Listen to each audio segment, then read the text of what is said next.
I'm now joined live in studio by our resident political and governance expert, Gabriel Muthuma. Thank you so much for joining us this Monday morning. Thank you, Zainab. Indeed. So, our focus today is definitely traded on what is happening at Parliament buildings.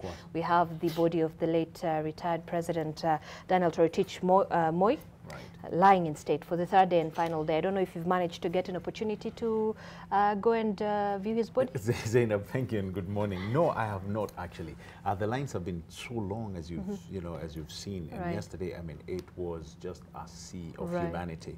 And this just goes on to confirm that people really want to see this part of history. They want to be part of it, and just to be reminded of who the late and former President Daniel Toroitich was all about. And you've heard in your interviews, when you're interviewing people, actually, the many people who recall are bringing you back to Maziwa Nyayo. Right. This is something that I think will continue.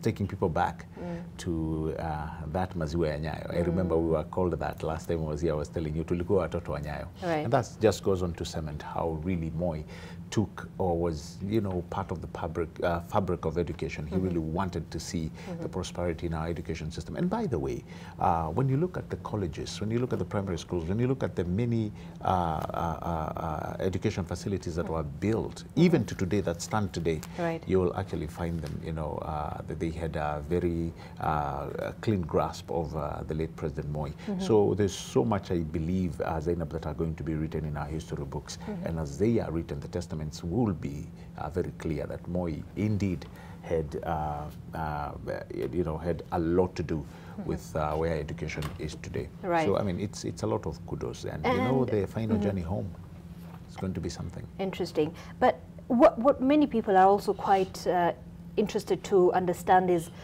why is it important? What is the significance of taking his body to Parliament to allow the public to come and view his body?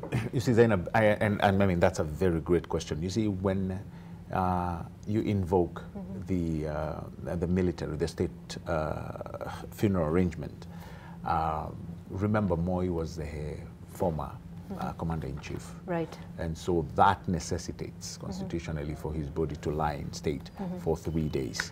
The only thing that may be different, and probably many people are not asking, is and this may come out clearly when you talk to men and women in uniform. They may be able to expound it a little bit further, is the 19-gun salute versus the 21-gun salute. Actually, what is the difference between after understanding that, and what somebody was telling me, and I stand corrected, somebody was telling me is that, he's a former CIC. So he gets to get the 19.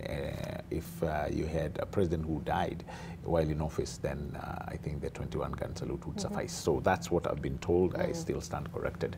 But then again, yes, constitutionally, and I think the way the military works, it may not be even part of the Constitution, but probably historically, this is how it has been planned for all former heads of states. So is it something that we are likely to see, God forbid, in the near future when another head of state, passes on? I believe this is probably the tradition that we are going to be treated to. Right.